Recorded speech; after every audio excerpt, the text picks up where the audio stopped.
to give you my review and a little walkthrough of the meditation from Dr. Joe's website called Love the Life You Love.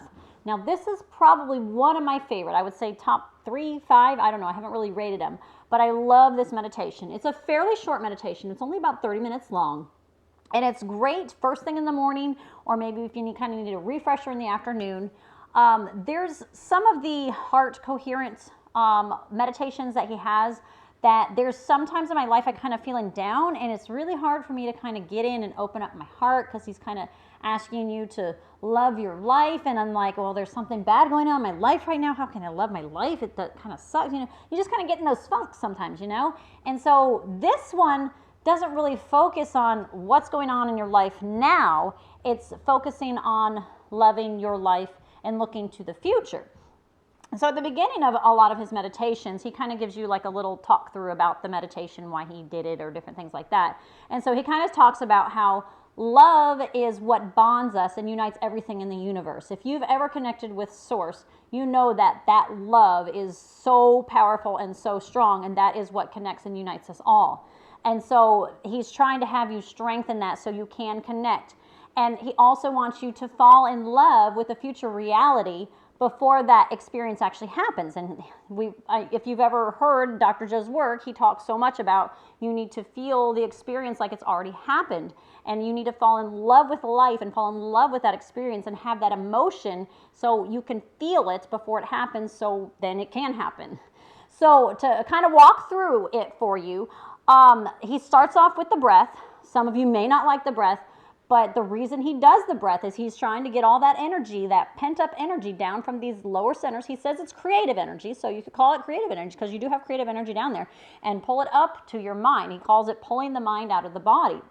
And so he walks through that. If you don't know how to do the breath, if you've never done it before, I have done a video that kind of walks you through it. Dr. Joe also has kind of a video or a step through on his website that kind of helps you figure out how to do the breath.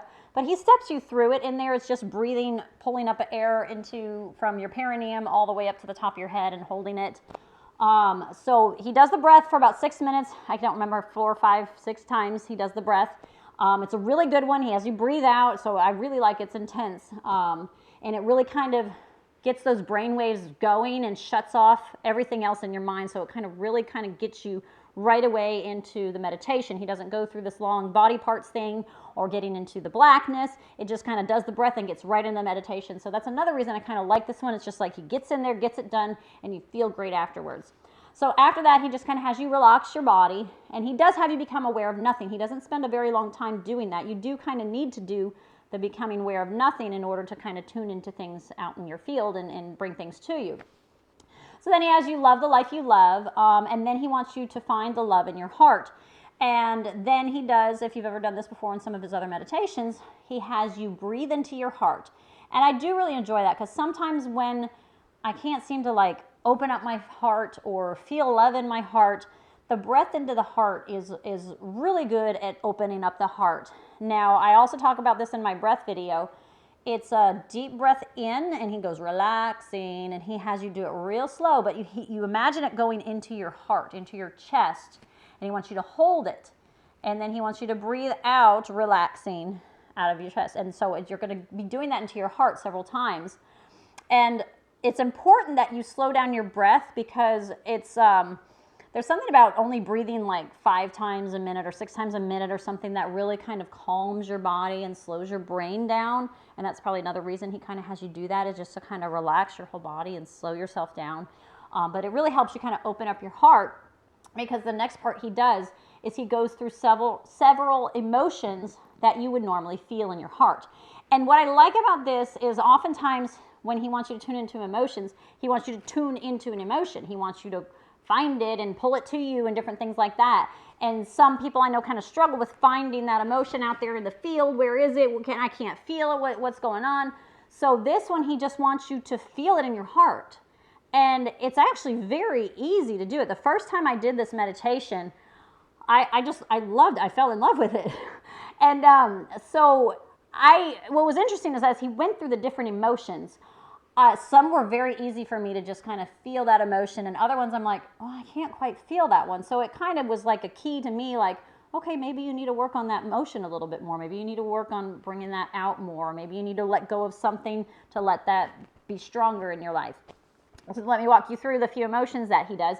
The first one is obviously love. He wants you to love a new life. He doesn't want you to fall in love with your life, like your current life. I struggle with that in some of the other meditations, but this one wants you to look to a new life. So if there's bad things going on in your life, or you're stressed about your life, or pissed off at something, just forget all that and look to a new life where that stuff doesn't exist. So you're loving your new life. Next is strength. He wants you to strengthen your life because you may feel kind of weak in different points in your life, so you strengthen it with your heart. Then next is peace, for a peaceful life. And then joy, just to add joy in your heart. Then power, for a powerful life. And then kindness. He says there has to be kindness in your heart, and there does. You can't be selfish. You need to be kind, and that's really what the heart is all about, opening up the heart to be kind to others. And then care. And so for care, you think, oh, I'm going to care for others. But really he says receive the care in your life. And I think for a lot of people, it's hard to receive things. It's so easy to give. But when it comes time to receive things, a lot of people don't feel worthy. So this was a good one where he has you receive the care in your life. And then the last one, obviously, gratitude. Gratitude is the ultimate state of receiving. So he says to receive the gifts of life, we must be grateful. And like I said, it's the ultimate state of receiving. So you have to be grateful for things in your life or experiences in your life in order to receive them. You want to be, it's funny, I was just reading in Matthew in the Bible how somebody had pointed out to me, which made me go read in the Bible, that Jesus is always thankful before he does a miracle. And so he was about to perform a miracle, and he gives thankfulness for it. And that's the exact same thing that you're doing here, is you're giving thankfulness to the universe, to God, to source, whatever you want to do. You're giving thankfulness out there in order to receive it. So it is gratitude. Thankfulness is the ultimate state of receiving. You need to be thankful. Think of when you receive a gift. You say, I'm thankful for it. Thank you. You're pretending it's already happened, and you're being thankful for it, right? So it's already happened. So that's how you're able to fall in love with your life before it happens, because you're grateful for it. And then after he goes through all those feelings, then he basically just says there's a love for new life, and then he says come back to your body, new life, whole new time. And that's it. It's a very short meditation, and sometimes it's almost too short for me, and I want to do another one afterwards. But sometimes it's like I'm kind of in a hurry to get the kids to school or something, and this is great, just 30 minutes of your time, not a lot to ask, and it can actually fill me up for my whole day on 30 minutes. Sometimes I feel like I have to do like 2 hours of meditations because it's just like, I'm stressful or something, and I kind of let go. So I highly recommend, if you have not purchased this one, that you purchase this one. This should be one of your top ones because it's a wonderful go-to one at any time, any point in your life. Like this video if you liked it. I do plan on posting some more reviews of different meditations that he has available. If you are curious, I have put the link below of Dr. Joe's website so you can download this. They do cost money on his website. I know some of you are into just doing free meditations online. And so this one you do have to purchase, but it is well worth it, and I highly recommend you get this one. Thank you.